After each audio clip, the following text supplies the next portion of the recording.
മനുഷ്യനെ ചന്ദ്രനിൽ അയച്ച ആ കമ്പ്യൂട്ടിംഗ് സിസ്റ്റത്തിനെക്കാളും പവർഫുൾ ആയിട്ടുള്ള ഒരു കമ്പ്യൂട്ടറും പോക്കറ്റിലിട്ടാണ് ഇപ്പോൾ എല്ലാവരും നമ്മൾ നടക്കുന്നത്. 3 മാസം കൊണ്ട് ഒരു ആക്ച്വൽ ആൻഡ്രോയിഡ് ആപ്പ് ഉണ്ടാക്കി. ടെക്നോളജി ചൂസ് ചെയ്ത് കഴിഞ്ഞാലും അതിൽ സ്റ്റിക്ക് ഓൺ ചെയ്യുക. സ്വിഫ്റ്റ് UI ആണെങ്കിലും കമ്പോസ് ആണെങ്കിലും നല്ല രീതിയിൽ UI നമുക്ക് ChatGPT തന്നെ നമുക്ക് ഡെവലപ്പ് ചെയ്തെടുക്കാൻ പറ്റും. ആൻഡ്രോയിഡ് സ്റ്റുഡിയോയിലാണെങ്കിൽ അവരിപ്പോൾ ഒരു ടൂൾ ഇറക്കിയിട്ടുണ്ട്, അതും ഈ ഒരു AI ഡ്രിവൺ ആണ്. ഇപ്പം മാറിൻ്റെ ഒരു ചോദ്യം ചോദിച്ചു കഴിഞ്ഞാൽ അതിന് ഉത്തരം വിത്ത് എക്സാമ്പിൾ കോഡ് തരുവാണ് AI. നമുക്ക് ഇൻട്രസ്റ്റ് ഉള്ള ഏരിയാസ് ഐഡന്റിഫൈ ചെയ്ത് അതിൽ ഡീപ്പർ പോകുക എന്നുള്ള കാര്യങ്ങളൊക്കെ തന്നെയാണ്. നമസ്കാരം, ഇന്ന് നമ്മളുടെ കൂടെയുള്ള ജാക്സൺ ആണ്. ജാക്സൺ നമ്മുടെ ആൻഡ്രോയിഡ് ടീമിൻ്റെ ലീഡാണ്. ഇപ്പം നമ്മുടെ കമ്മ്യൂണിറ്റിയിലുള്ള ഒരുപാട് പേർക്ക് ഡെവലപ്മെൻറ്റ് അല്ലെങ്കിൽ പ്രോഗ്രാമിങ്ങിലേക്ക് കടന്നു വരുന്ന ഒരുപാട് ആൾക്കാർക്ക് ഫോക്കസ് ചെയ്യാൻ ഇൻട്രസ്റ്റ് ഉള്ള ഒരു ഏരിയ ആയിരിക്കും ഈ മൊബൈൽ ആപ്പ് ഡെവലപ്മെൻറ്റ് എന്ന് പറയുന്നത്. അപ്പോൾ അതിലെ ആൻഡ്രോയിഡ് റിലേറ്റഡ് ആയിട്ടും ജനറലി മൊബൈൽ എഞ്ചിനീയറിംഗ് എന്ന് പറയുന്ന മേഖലയെ പറ്റി ഉള്ളൊരു കോൺവെർസേഷനാണ് നമ്മൾ ഉദ്ദേശിക്കുന്നത്. Jackson, welcome. അപ്പോൾ എന്തൊക്കെയുണ്ട് വിശേഷം? അപ്പോൾ ഈ ജാക്സൻ്റെ ഇതെടുത്ത് നോക്കുകയാണെങ്കിൽ എനിക്ക് തോന്നുന്നു ഇപ്പോൾ ഓൾമോസ്റ്റ് ഒരു 10-12 കൊല്ലത്തോളമായിട്ട് ഈ മൊബൈൽ എഞ്ചിനീയറിംഗ് ഫീൽഡിലുള്ള ഒരാളാണ്. അപ്പോൾ എങ്ങനെയായിരുന്നു ജാക്സൺ ഈ പറയുന്ന മൊബൈൽ എഞ്ചിനീയറിംഗ് അല്ലെങ്കിൽ ആൻഡ്രോയിഡ് ഡെവലപ്മെൻറ്റിലേക്ക് എത്തിപ്പെടുന്നത് എങ്ങനെയാണ്? എന്ന് പറഞ്ഞാൽ ഞാൻ കോളേജ് അറൗണ്ട് 2010 ആ സമയത്താണ്. കോളേജ് കഴിഞ്ഞ സമയത്ത് എൻജിനീയറിങ് കഴിഞ്ഞു, ഇനി എന്തെന്നുള്ളൊരു സമയമാണ്. ആ സമയം ജാവയായിരുന്നു കുറച്ചൊരു ഇതായിരുന്നുണ്ട്. അപ്പോൾ ജാവ പഠിക്കാൻ ബാംഗ്ലൂർ വരെ പോയി ഒരു 6 മാസത്തോളം അവിടെ ജാവ പഠിച്ചു. പക്ഷേ ഒരു 60% മാർക്ക് കട്ട് ഓഫ് ഇല്ലാത്തത് കൊണ്ട് നമുക്കൊരു ഇൻ്റർവ്യൂവിനോ ഒന്നിനും അങ്ങനെ ചാൻസസ് ഒന്നും കിട്ടുന്നുണ്ടായിരുന്നില്ല. അങ്ങനെ ഇരിക്കുന്ന സമയത്താണ് ഇവിടെ എറണാകുളത്ത് ഒരു ആൻഡ്രോയിഡ് ഡെവലപ്മെൻറ്റ് കോഴ്സ് ഉണ്ട്. ഒരു 3 മന്ത് കോഴ്സാണ്. അത് ചെയ്ത് കഴിഞ്ഞാൽ അവർ പറഞ്ഞു, നിങ്ങൾ 3 മാസത്തിനുള്ളിൽ നിങ്ങൾക്ക് എന്തായാലും ജോലിയാവും. ഇനി ജോലി ആയിട്ടില്ല എന്നുണ്ടെങ്കിൽ നിങ്ങൾക്ക് നിങ്ങൾ തരുന്ന പൈസ തിരിച്ചു തരാമെന്നുള്ളൊരു ഇതിൽ അവർ ഒരു കോഴ്സ് നമ്മുടെ അടുത്ത് പറയുകയാണ്.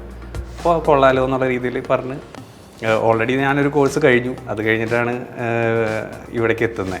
അപ്പോൾ വീട്ടിൽ പറഞ്ഞപ്പോൾ വീട്ടിൽ നിന്ന് ആകെ പ്രശ്നങ്ങൾ, ഇനി ഇതിനു വേണ്ടി പൈസ തരുമോ എന്നുള്ള രീതിയിൽ.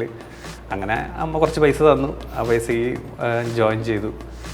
പിന്നെ 3 മാസം കഴിഞ്ഞപ്പോൾ നമ്മൾ ഒരു പ്ലേ സ്റ്റോറിൽ ഒരു ആപ്പ് ബിൽഡ് ചെയ്തു. എന്നിട്ട് പ്ലേ സ്റ്റോറിൽ അത് അവൈലബിൾ ആക്കി. 3 മാസം കൊണ്ട് ഒരു ആക്ച്വൽ ആൻഡ്രോയിഡ് ആപ്പ് ഉണ്ടാക്കി. 3 മാസം കൊണ്ട് ഡെവലപ്മെൻറ്റ് പഠിക്കുകയും എല്ലാം ചെയ്തു, കംപ്ലീറ്റ് ചെയ്തു. അത് കഴിഞ്ഞിട്ടാണ് ഞങ്ങൾ ഒരു കമ്പനിയിൽ ഇൻ്റർവ്യൂവിന് പോകുന്നത്. 1-2-3 കമ്പനിയിൽ പോയി. എല്ലായിടത്തും നമ്മൾ കണ്ടപ്പോൾ തന്നെ അവർക്ക് ഇമ്പ്രസ്ഡ് ആയി. നമ്മൾ ഈ ഒരു പ്ലേ സ്റ്റോറിൽ ഒരു ആപ്പും കൊണ്ടാണല്ലോ നമ്മൾ ചെല്ലുന്നത്. അപ്പോൾ അവർക്ക് ഇമ്പ്രസ്ഡ് ആയി. അവർ പറഞ്ഞു ഓക്കെയാണ്. അറ്റൻഡ് ചെയ്ത് 1-2 ഇൻ്റർവ്യൂ കിട്ടുകയും ചെയ്തു. അങ്ങനെയാണ് ഫെതർസോഫ്റ്റ് എന്ന് പറഞ്ഞൊരു കമ്പനിയിൽ ഒരു ആൻഡ്രോയിഡ് ഡെവലപ്പറായിട്ട് ഞാൻ ജോയിൻ ചെയ്യുന്നത്. ഇപ്പോൾ അറൗണ്ട് ഈ പറഞ്ഞ പോലെ 10-12 ഇയേഴ്സ് ഓഫ് എക്സ്പീരിയൻസ്. അന്ന് 2.3 ജിഞ്ചർ ബ്രെഡ് ആയിരുന്നു. അവിടെ നിന്ന് ഇപ്പോൾ 14 അപ്സൈഡ് ഡൗൺ കേക്കിലാണ് നമ്മൾ എത്തിക്കുന്നത്. അപ്പോൾ എങ്ങനെയായിരുന്നു ആ ഒരു സമയത്തുള്ള ആൻഡ്രോയിഡ് ഡെവലപ്മെൻറ്റ് എന്ന് പറഞ്ഞാൽ? അന്നത്തെ സമയം എന്ന് പറഞ്ഞു കഴിഞ്ഞാൽ ഭയങ്കര ഒരു പ്രത്യേക ടൈമായിരുന്നു. കാരണം മൊബൈലിന് പെർഫോമൻസ് എന്ന് പറഞ്ഞു കഴിഞ്ഞാൽ ഭയങ്കര ലിമിറ്റഡ് ആണ്. അതായത് 512 MB റാം എന്ന് പറഞ്ഞാൽ തന്നെ ഭയങ്കര കൂടുതലായിരുന്ന ഒരു സമയമാണ്. അപ്പോൾ നമുക്കൊരു ഇമേജ് നമ്മുടെ ഒരു ആൻഡ്രോയിഡ് ഫോണിൽ ലോഡ് ചെയ്യിക്കാൻ തന്നെ ഭയങ്കര മെമ്മറി കൺസപ്ഷൻ ഇഷ്യൂ ഉള്ള സമയമായിരുന്നു.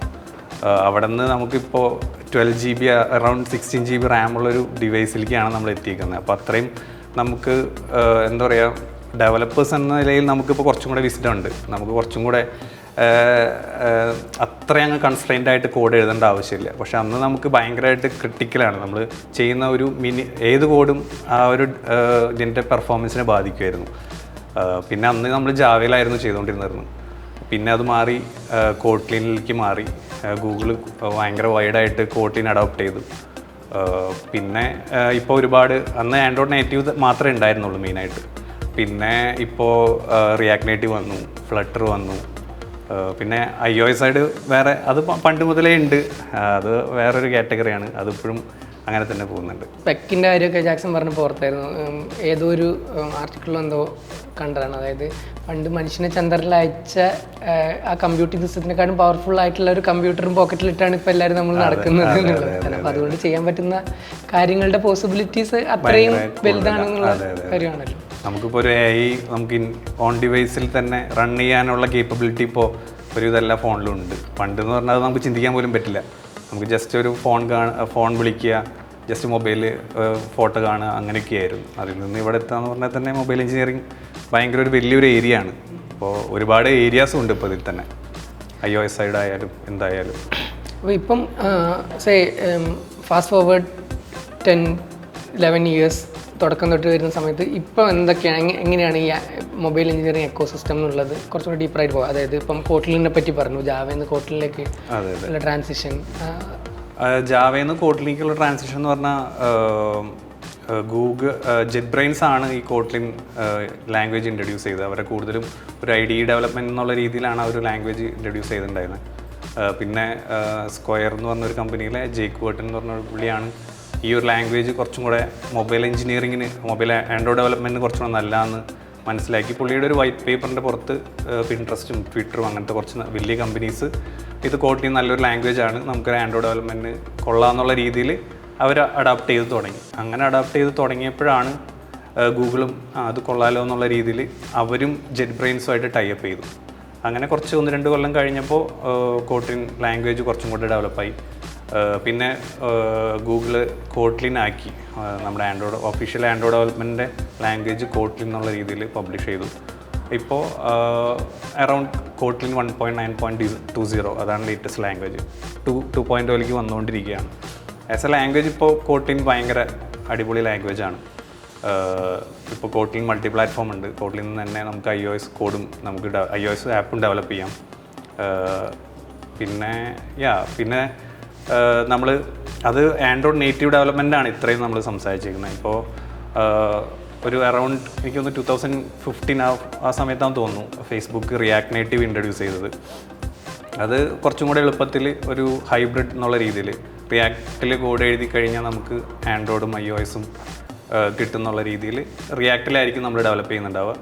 അത് ഓട്ടോമാറ്റിക്കായിട്ട് അണ്ടർ ദ ഹുഡ് നേറ്റീവായിട്ട് തന്നെയാണ് ബൈൻഡ് ആവുന്നത്. പക്ഷേ അതിൻ്റെ ഇടയിൽ ഒരു ജാവാസ്ക്രിപ്റ്റ് ബ്രിഡ്ജ് വെച്ചിട്ട് കോഡ് എഴുതുന്നത് ജാവാസ്ക്രിപ്റ്റിലും, പക്ഷേ നമുക്ക് കിട്ടുന്നത് ഈ പറഞ്ഞ ആൻഡ്രോയിഡ് iOS എന്നുള്ള രീതിയിലായി. അങ്ങനെയാണ് ഒരു ഹൈബ്രിഡിൻ്റെ ഒരു മെയിൻ സ്റ്റാർട്ടിങ്. പിന്നെ കുറച്ച് കഴിഞ്ഞപ്പോൾ ഗൂഗിള് ഡാർട്ട് എന്ന് പറഞ്ഞിട്ട് ഫ്ലട്ടർ എന്ന് പറഞ്ഞിട്ടൊരു എക്കോസിസ്റ്റം സ്റ്റാർട്ട് ചെയ്തു. അതിൻ്റെ ലാംഗ്വേജ് എന്ന് പറഞ്ഞാൽ ഡാർട്ടാണ്. അതിപ്പോൾ ഭയങ്കര ഒരു ട്രെൻഡ് സെറ്ററാണ്. എനിക്ക് തോന്നുന്നു മോസ്റ്റ് എല്ലാ ബിഗിനേഴ്സും ഇപ്പോൾ മൊബൈൽ എഞ്ചിനീയറിംഗ് എന്ന് പറഞ്ഞു കഴിഞ്ഞാൽ സ്റ്റാർട്ട് ചെയ്യുന്നത് ഇപ്പോൾ ഫ്ലട്ടറാന്ന് തോന്നുന്നു. അതും അത്യാവശ്യം നല്ലൊരു എക്കോസിസ്റ്റമാണ്. കാരണം ഇപ്പോൾ അത്യാവശ്യം സ്റ്റേബിളാണ്.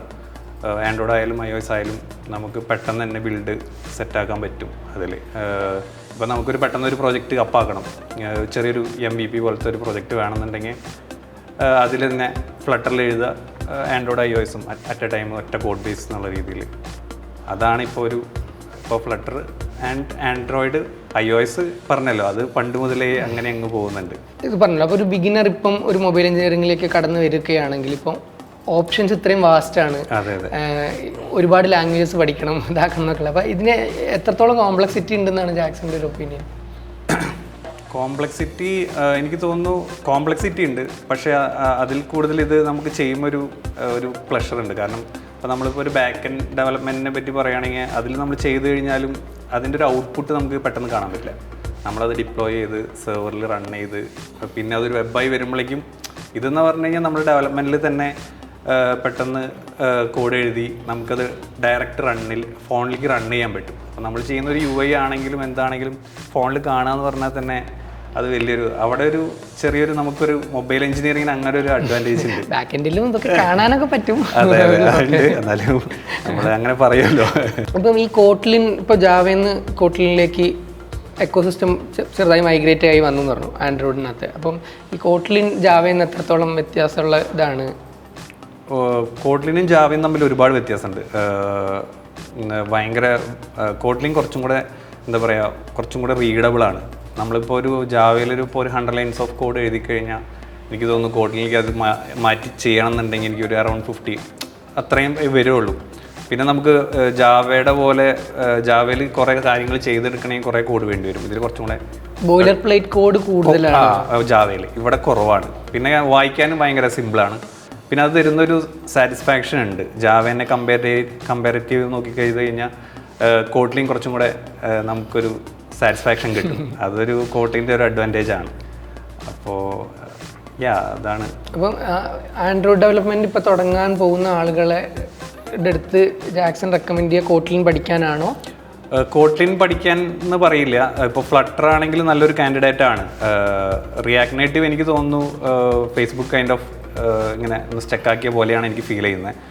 ഫ്ലട്ടർ നല്ലൊരു കാൻഡിഡേറ്റ് ആണ്, കാരണം ഒരുപാട് കുറച്ച് പെർഫോമൻസ് ഇഷ്യൂസ് ഒക്കെ ഉണ്ടായിരുന്നു, അതൊക്കെ ഇപ്പോൾ ഓൾമോസ്റ്റ് സോർട്ട് ആയിട്ടുണ്ട്. പിന്നെ ഡാർട്ട് അത്യാവശ്യം കുഴപ്പമില്ല.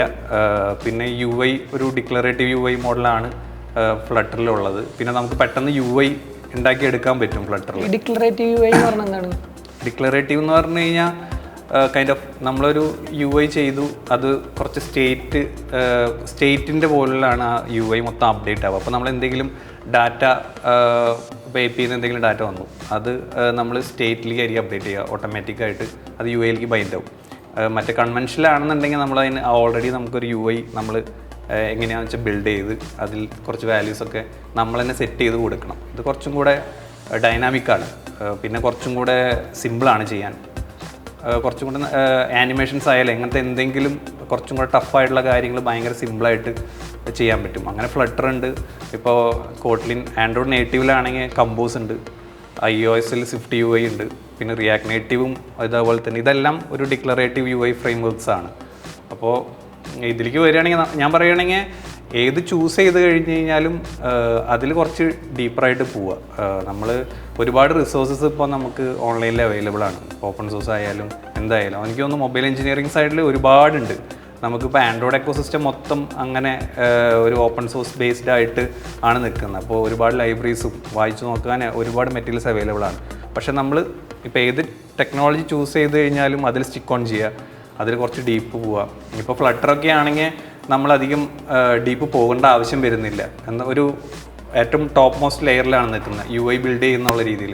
അപ്പോൾ അവർക്ക് ഞാൻ കണ്ടുവന്നേക്കുന്ന ഫ്ലട്ടർ ഡെവലപ്പേഴ്സ് എന്ന് പറഞ്ഞു കഴിഞ്ഞാൽ അവർക്ക് കുറച്ച് എന്തെങ്കിലും ചില UIs അവർക്ക് ചെയ്യാൻ പറ്റുന്നുണ്ടാവില്ലായിരിക്കാം. അപ്പോൾ അവർക്ക് ചിലപ്പോൾ അതിൻ്റെ ലൈബ്രറി സപ്പോർട്ട് ഉണ്ടാവില്ലായിരിക്കാം. അപ്പോൾ ആ സമയത്ത് നമുക്ക് കോട്ട്ലിൻ നമുക്ക് നേറ്റീവായിട്ടുള്ള ആൻഡ്രോയിഡ് UI അല്ലെങ്കിൽ ആൻഡ്രോയിഡ് ഫ്രെയിംവർക്ക് ബിൽഡ് ചെയ്യേണ്ടി വരും. അപ്പോൾ അവർക്ക് അവിടെ സ്റ്റക്കായി പോകും. അപ്പോൾ നമ്മളൊരു സംഭവം പഠിക്കുകയാണെങ്കിൽ കുറച്ചും കൂടെ ഡീപ്പറായിട്ട് പഠിച്ച് അതിൻ്റെ അണ്ടർ ദ ഹുഡ് എങ്ങനെയാണ് കുറച്ചൊക്കെ വർക്ക് ചെയ്യുന്നുള്ള രീതിയിൽ പഠിച്ചു കഴിഞ്ഞാൽ എളുപ്പമായിരിക്കും. ഓക്കെ. അപ്പം ജാക്സൺ റെക്കമെൻഡ് ചെയ്യുന്നത് വെച്ചാൽ ഇപ്പം ഇത്രയും ഓപ്ഷൻസ് അവൈലബിൾ ആണ്, അതൊന്ന് എക്സ്പ്ലോർ ചെയ്തിട്ട് വെറുതെ ട്രൈ ചെയ്ത് നോക്കുക, വായിച്ച് നോക്കുകയൊക്കെ ചെയ്തിട്ട് ഏതാണോ എളുപ്പം എന്ന് തോന്നുന്നത് അത് വെച്ച് സ്റ്റാർട്ട് ചെയ്ത് കുറച്ച് ഡീപ്പർ പോകാൻ. ഓക്കെ. അപ്പം ഓൾസോ ഈ ജാക്സൺ മെൻഷൻ ഇത്ര ഓപ്ഷൻസ് ഉണ്ടല്ലോ. അപ്പം നമ്മൾ ഒരാൾ തുടങ്ങിയിട്ട് ഒരെണ്ണത്തിൽ ഡീപ്പർ പോകുന്നത് ആയിക്കോ റെക്കമെൻഡ് ചെയ്യുക, അതോ എക്കോസിസ്റ്റം ഫെമിലറൈസ് ചെയ്യാണ്ട് ബാക്കിയെല്ലാം ട്രൈ ചെയ്ത് നോക്കുന്നതാണോ? എല്ലാം ട്രൈ ചെയ്ത് നോക്കാന്ന് പറഞ്ഞാൽ അത് റിക്വസ്റ്റ് കുറച്ച് ടൈമാണ്. അപ്പോൾ ആ ടൈം ഉണ്ടെങ്കിൽ ഞാൻ അത് ഒന്ന് ഫെമിലറൈസ് ചെയ്യാൻ പറ്റുകയാണെങ്കിൽ അതായിരിക്കും നല്ലതെന്നേ പറയുള്ളൂ. കാരണം അത് അത്രയും നോളജ് കിട്ടുമല്ലോ.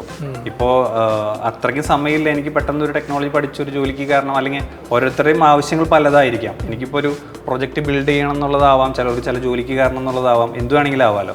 അപ്പോൾ പെട്ടെന്ന് ചെയ്യണമെന്നുണ്ടെങ്കിൽ സ്റ്റിക്ക് ഓൺ ടു ഏതെങ്കിലും ഒരു ടെക്നോളജി അത് ചെയ്തു നോക്കുക. എൻ്റെ ഒരു പോളിസിയാണ് ബിൽഡ് സംതിങ് എന്നുള്ളത്.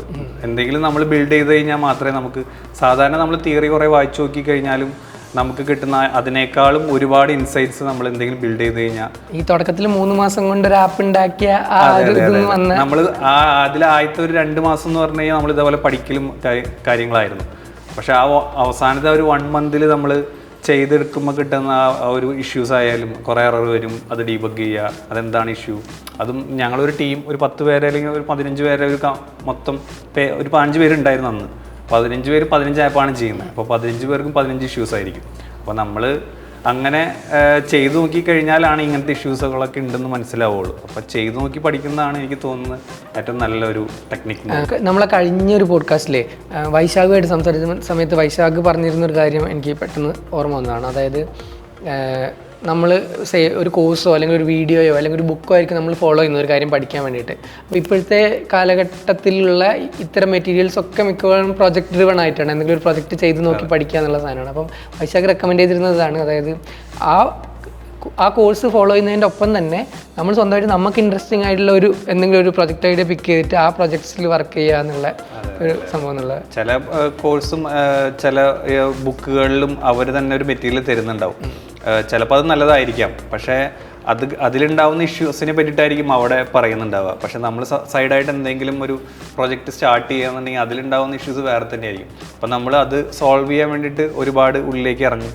അപ്പോൾ അവിടെ നമുക്ക് കുറേ നോളജ് ഗെയിൻ ചെയ്യാൻ പറ്റും. അങ്ങനെയൊക്കെ ഒരുപാട് ഗുണങ്ങളുണ്ട് അങ്ങനെ നോക്കുകയാണെങ്കിൽ. ഇപ്പോഴാണെങ്കിൽ ഇപ്പം പറഞ്ഞ പോലത്തെ ഇപ്പോൾ AI ടൂളുകൾ ഉണ്ടല്ലോ, ഇപ്പം ChatGPT, ബാഡ് പോലുള്ള. ഇപ്പം മുമ്പത്തേനെക്കാട്ടിലും എളുപ്പമാണ് പ്രോബ്ലംസ് ഡീബഗ് ചെയ്യാൻ, ഐ മീൻ എന്താണെന്ന് കണ്ടുപിടിക്കാനൊക്കെ അല്ലേ. ഇപ്പോൾ നമ്മളിപ്പോൾ ഡിക്ലറേറ്റീവ് ഫ്രെയിംവർക്കിൻ്റെ കാര്യം പറഞ്ഞു, ജെറ്റ് പാക്ക് കമ്പോസ് ആണെങ്കിലും സ്വിഫ്റ്റ് UI ആണെങ്കിലും. ഇപ്പോൾ കഴിഞ്ഞ ദിവസം ഞാൻ ചെയ്തുകൊണ്ടിരിക്കുന്ന സമയത്ത് എനിക്ക് സ്വിഫ്റ്റ് UIയിൽ ചെറിയ സാധനം ചെയ്തെടുക്കണമായിരുന്നു. അപ്പോൾ എനിക്ക് സ്വിഫ്റ്റ് UI അറിയില്ല, ഞാൻ കൂടുതലും ആൻഡ്രോയിഡ് എക്കോസിസ്റ്റം ആണ്. അപ്പോൾ ഞാൻ ഇത് ചെയ്യണ്ടേന്നുള്ളൊരു മടിക്ക് നമ്മൾ കണ്ടുപിടിച്ച് ചെയ്യാമെന്ന് പറഞ്ഞാൽ കുറച്ച് സമയം എടുക്കുമല്ലോ. ഞാൻ അതുപോലെ തന്നെ ChatGPTയുടെ അടുത്ത് ചോദിച്ചു. അവൻ കറക്റ്റ് നമുക്ക് വേണ്ട സാധനം UI ആയിട്ട് ബിൽഡ് ചെയ്ത് അതെടുത്ത് ജസ്റ്റ് കോപ്പി പേസ്റ്റ് ചെയ്ത് റൺ ചെയ്താൽ മതി, സാധനം ഔട്ടായി. അപ്പോൾ അത്രയും ഇപ്പോൾ ChatGPT പോലുള്ളതിൽ അത്രയും ഇപ്പോൾ നമ്മുടെ ഫ്രെയിം വർക്കിലാണെങ്കിൽ പോലും ഭയങ്കര സപ്പോർട്ടാണ്. ഇപ്പോൾ സ്വിഫ്റ്റ് UI ആണെങ്കിലും കമ്പോസ് ആണെങ്കിലും നല്ല രീതിയിൽ UI നമുക്ക് ChatGPT തന്നെ നമുക്ക് ഡെവലപ്പ് ചെയ്തെടുക്കാൻ പറ്റും. ഇപ്പോൾ ആൻഡ്രോയിഡ് സ്റ്റുഡിയോയിലാണെങ്കിൽ അവരിപ്പോൾ ഒരു ടൂൾ ഇറക്കിയിട്ടുണ്ട്, അതും ഈ ഒരു AI ഡ്രിവൺ ആണ്. അപ്പോൾ അങ്ങനെ അതിൻ്റെയൊക്കെ ഹെൽപ്പ് കൊണ്ട് നമുക്കിപ്പോൾ വിചാരിച്ച കാര്യം വളരെ പെട്ടെന്ന് ഫാസ്റ്റായിട്ട് പണ്ടത്തേനേക്കാൾ സ്പീഡിൽ ചെയ്തെടുക്കാൻ പറ്റും. അപ്പം എനിക്ക് അവിടെ ഒരു ചോദ്യമുള്ളത്, ഇപ്പം മുമ്പാണെങ്കിൽ നമ്മളിങ്ങനെ ഒരു സ്ഥലത്ത് സ്റ്റക്ക് ആകുന്ന സമയത്ത് നമ്മൾ ഫിഗർ ഔട്ട് ചെയ്ത് പിന്നെ നമ്മൾ തപ്പി കണ്ടുപിടിച്ച് സ്റ്റാക്ക് ഓവർഫ്ലോയിൽ പോയി വായിച്ച് കോഡിട്ട് റൺ ആവുന്നുണ്ടോ നോക്കി ഫിഗർ ഔട്ട് ചെയ്തുകൊണ്ടിരുന്ന ഒരു കാലഘട്ടത്തിൽ നിന്ന് ഇപ്പം മാറിയിട്ട് ഒരു ചോദ്യം ചോദിച്ചു കഴിഞ്ഞാൽ അതിന് ഉത്തരം വിത്ത് എക്സാമ്പിൾ അല്ലെങ്കിൽ നമുക്ക് യൂസബിൾ ആയിട്ടുള്ള നേരെ നമ്മളെ കേസിന് വേണ്ടിയുള്ള ടൈലർ മെയ്ഡ് കോഡ് തരുവാണ് AI. അപ്പം ഇത് നമ്മളുടെ ഒരു ലേണിംഗ് എക്സ്പീരിയൻസിനെ ഹിൻഡർ ചെയ്യുന്നുണ്ടോ എന്നുള്ളൊരു ചോദ്യം ചോദിച്ചാൽ എന്തായിരിക്കും? അത് എനിക്ക് തോന്നുന്നു ഹിൻഡർ ചെയ്യുന്നുണ്ട്. അപ്പോൾ ഒരു ബിഗിനറിൻ്റെ പെർസ്പെക്റ്റീവിൽ നമ്മൾ ചിന്തിക്കുകയാണെങ്കിൽ അതിൻ്റെ ഹെൽപ്പ് എടുക്കുന്നതുകൊണ്ട് കുഴപ്പമില്ല. പക്ഷേ അതിൻ്റെ കുറച്ചും കൂടെ അതിൻ്റെ എന്താ പറയുക, ആ ChatGPT എന്ന് വരുന്ന സംഭവത്തിനെ കുറച്ചും കൂടെ അനലൈസ് ചെയ്യുക. ഇത് എങ്ങനെയാണ് സോൾവ് ചെയ്ത് അതൊക്കെ മനസ്സിലാക്കി എടുക്കുന്നത് നല്ലതായിരിക്കും. നമ്മൾ ഇത് സോൾവ് ചെയ്തല്ലോ എന്ന് പറഞ്ഞാൽ ജസ്റ്റ് കോപ്പി പേസ്റ്റ് ചെയ്യുന്നതിനേക്കാൾ നല്ലത് അത് എങ്ങനെ സോൾവ് ചെയ്തെന്ന് ChatGPTയുടെ അടുത്ത് തന്നെ ചോദിച്ചു കഴിഞ്ഞിട്ടുണ്ടെങ്കിൽ അവൻ ആൻസർ തരും. അപ്പോൾ അതിൻ്റെ ഒന്നും കൂടി ഒന്ന് നമ്മൾ മനസ്സിലാക്കി എടുത്തു കഴിഞ്ഞാൽ അത് നമ്മുടെ നോളജിനെയും കൂടെ ഗെയിൻ ചെയ്യും. അപ്പോൾ ഇപ്പം കുറച്ചും കൂടെ എക്സ്പീരിയൻസ്ഡ് ആണെങ്കിൽ നമുക്ക് അവിടെ ഈ UI എങ്ങനെ വർക്ക് ചെയ്യുന്നതെന്ന് അറിയാം. അപ്പോൾ അവിടെ നമുക്ക് പെട്ടെന്ന് നമുക്ക് UIൻ്റെ ഔട്ട് കിട്ടിയാൽ മതി. അപ്പോൾ അങ്ങനത്തെ സമയത്ത് നമ്മൾ അതിൻ്റെ ഉള്ളിൽ നിന്നുള്ള എങ്ങനെ വർക്ക് ചെയ്യുന്നുള്ളതൊന്നും ChatGPTയുടെ അടുത്ത് ചോദിച്ച് നമുക്ക് മനസ്സിലാക്കേണ്ട ആവശ്യമില്ല. പക്ഷേ ഒരു ബിഗിനർ ആയിട്ടുള്ള ആൾക്കാർക്ക് അതെങ്ങനെ വർക്ക് ചെയ്യുന്നതും കൂടെ നമ്മൾ ChatGPTയുടെ അടുത്ത് ചോദിച്ചു കഴിഞ്ഞാൽ നമുക്ക് കുറച്ച് ആ ഒരു ഫോളോ ചെയ്യുന്നതാണെന്ന് തോന്നുന്നു. എനിക്ക് കുറച്ചുകൂടെ നല്ലതാണെന്ന് തോന്നുന്നു. അതായത് നമ്മൾ ഔട്ട്കം ഡ്രിവൺ ആയിട്ട് പോകുന്ന സമയത്ത് ഈ ഔട്ട്കം എന്ന് പറയുന്നത് ജസ്റ്റ് ഈ ആപ്പ് ഉണ്ടാക്കാനുള്ളത് മാത്രമല്ല, ഇത് പഠിക്കുക എന്നുള്ളത് കൂടിയാണെന്നുള്ള ഒരു അതെ, അതും ChatGPTയുടെ അടുത്ത് ചോദിച്ച് മനസ്സിലാക്കുക എന്നുള്ളതാണ് എനിക്ക് തോന്നുന്നു കുറച്ചൊരു ഓക്കെ. ജാക്സൺ ഇപ്പം ഒരു ആൻഡ്രോയിഡ് ഡെവലപ്പർ എന്നുള്ള ഇതിനൊപ്പം തന്നെ ഒരു ടെക്നിക്കൽ ലീഡ് കൂടിയാണ്. അപ്പം ആൻഡ്രോയിഡിൻ്റെ ഒരു ടീമിനെ ലീഡ് ചെയ്യുന്നുണ്ട്. അപ്പം ഡിഫറെൻറ്റ് ലെവൽസ് ഓഫ് എക്സ്പീരിയൻസ് ഉള്ള ആളുകൾ ജാക്സൻ്റെ ടീമിൽ വർക്ക് ചെയ്യുന്നുണ്ട്. ജാക്സൺ അതിന് മുമ്പ് ഒരു ഡെവലപ്പർ ആയിരുന്നു, പിന്നീട് ലീഡായതാണ്. അപ്പം നോക്കുന്ന സമയത്ത് ഒരു ലീഡിൻ്റെ എക്സ്പെക്റ്റേഷൻ ഉണ്ടാവില്ല ഒരു പ്രൊജക്റ്റ് റൺ ചെയ്ത് കൊണ്ടുപോകുന്ന സമയത്ത്. അപ്പോൾ ഈ ബിഗിനേഴ്സ് ആയിട്ടുള്ള ആളുകൾ ഒരു ടീമിൽ ജോയിൻ ചെയ്യുന്ന സമയത്ത് അവർക്ക് ഗ്രോ ചെയ്യാൻ വേണ്ടിയിട്ട് എങ്ങനെയായിരിക്കണം അവരെന്താണ് ചെയ്യേണ്ടത് എന്നുള്ളതാണ് ജാക്സൻ്റെ ഒരു ഒപ്പീനിയൻ. ഇത് കുറച്ച് ചിന്തിച്ച് ആൻസർ പറയേണ്ട ഒരു സംഭവമാണ്. എനിക്ക് തോന്നുന്നു ഒരു ബിഗിനർ ജോയിൻ ചെയ്ത് കഴിഞ്ഞ് കഴിഞ്ഞാൽ അവർ കുറച്ചും കൂടെ ലേണിംഗ് ഫോക്കസ്ഡ് ആയിരിക്കണം. എന്താ പറയുക, അവർക്ക് കിട്ടുന്ന ടാസ്ക് ചിലപ്പോൾ ഭയങ്കര ഹ്യൂജ് ആയിരിക്കും. അപ്പോൾ അവർ സ്റ്റക്കായി പോകും. ഞാൻ കൂടുതലും പറയുന്നുണ്ടാവുക മാക്സിമം അവരെ കൊണ്ട് തന്നെ ട്രൈ ചെയ്തിട്ട് അതിനൊരു പ്രോബ്ലം സോൾവ് ചെയ്യുക എന്നുള്ള രീതിയിലായിരിക്കും ആദ്യം റെക്കമെൻഡ് ചെയ്യുന്നുണ്ടാവുക. പക്ഷേ ഈ പറഞ്ഞ പോലെ നമ്മുടെ ടീമിൽ ഒരുപാട് എക്സ്പീരിയൻസ്ഡ് ആയിട്ടുള്ള ആൾക്കാരുണ്ട്. ചിലപ്പോൾ ഓൾറെഡി സോൾവ്ഡ് ആയിട്ടുള്ള പ്രോബ്ലം ആയിരിക്കാം അത്. അപ്പോൾ നമ്മൾ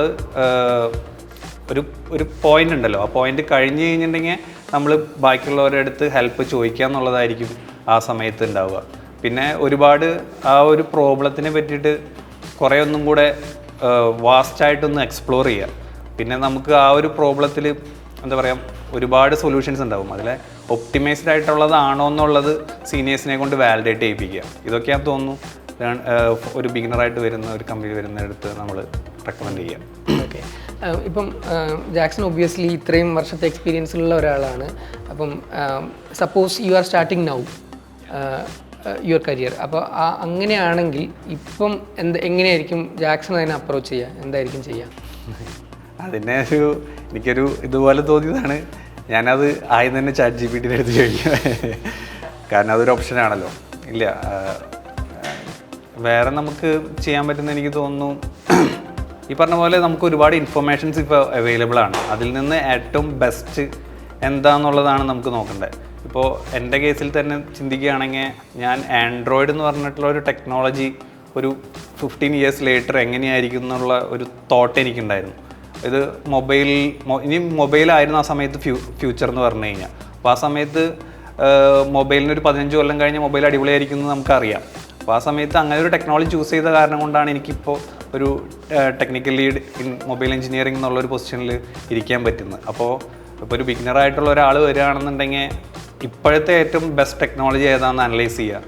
അതിൽ മെല്ലെ മെല്ലെ നമ്മൾ പഠിക്കാൻ നോക്കുക, ലേൺ ചെയ്യാൻ നോക്കുക, ട്രൈ ഔട്ട് ചെയ്യുക പുതിയ കാര്യങ്ങൾ. ഇത് ഫ്യൂച്ചറിലേക്ക് എങ്ങനെയായിരിക്കും ഡെവലപ്പായി വരാൻ പോകുന്നതിനെ പറ്റിയും കൂടെ റിസർച്ച് ചെയ്യുക. കാരണം ആ ഒരു ടെക്നോളജി കുറച്ച് കഴിഞ്ഞാൽ ഇല്ല എന്നുണ്ടെങ്കിൽ ഈ പഠിച്ചതെല്ലാം വേസ്റ്റ് ആയില്ലേ. അപ്പോൾ ആ ഒരു ടെക്നോളജിക്കുള്ള റെലവൻസും കൂടെ ഉണ്ടായിട്ട് നമ്മൾ അതിലേക്ക് ഇറങ്ങുന്നതായിരിക്കും നല്ലതെന്ന് എനിക്ക് തോന്നിയിട്ടുണ്ട്. അപ്പം ജാക്സൺ പറഞ്ഞു വന്നത് എന്താ വെച്ച് കഴിഞ്ഞാൽ കൂടുതൽ എക്സ്പ്ലോർ ചെയ്യുക എന്നുള്ളതാണ്. നമ്മളുടെ ഈ കഴിഞ്ഞ പോഡ്കാസ്റ്റുകളുടെ ഒക്കെ ഒരു ആകത്തുക ക്രക്സ് എന്ന് പറഞ്ഞു കഴിഞ്ഞാൽ എല്ലാവരും റെക്കമെൻഡ് ചെയ്തത് സെൽഫ് മോട്ടിവേറ്റഡ് ആയിട്ട് ക്യൂരിയസ് ആയിട്ട് കൂടുതൽ എക്സ്പ്ലോർ ചെയ്യുക, ആൻഡ് നമുക്ക് ഇൻട്രസ്റ്റ് ഉള്ള ഏരിയാസ് ഐഡൻറ്റിഫൈ ചെയ്ത് അതിൽ ഡീപ്പർ പോകുക എന്നുള്ള കാര്യങ്ങളൊക്കെ തന്നെയാണ്. അപ്പം ജാക്സൻ്റെ ഈ കോൺവെർസേഷനിൽ നിന്ന് കുറച്ച് പേരെങ്കിലും മൊബൈൽ എഞ്ചിനീയറിങ്ങിനോട് എന്തൊക്കെയാണ് നടക്കുന്നത് എന്നുള്ള കാര്യങ്ങളിൽ ക്യൂരിയസ് ആയിട്ട് ഉണ്ടാവും എന്നുള്ളതും അവർക്കത് യൂസ്ഫുൾ ആയിട്ടുണ്ടാവും എന്നുള്ള ഒരു എക്സ്പെക്റ്റേഷനോട് കൂടി നമുക്കിത് വൈൻഡപ്പ് ചെയ്യാം. Jackson, thank you.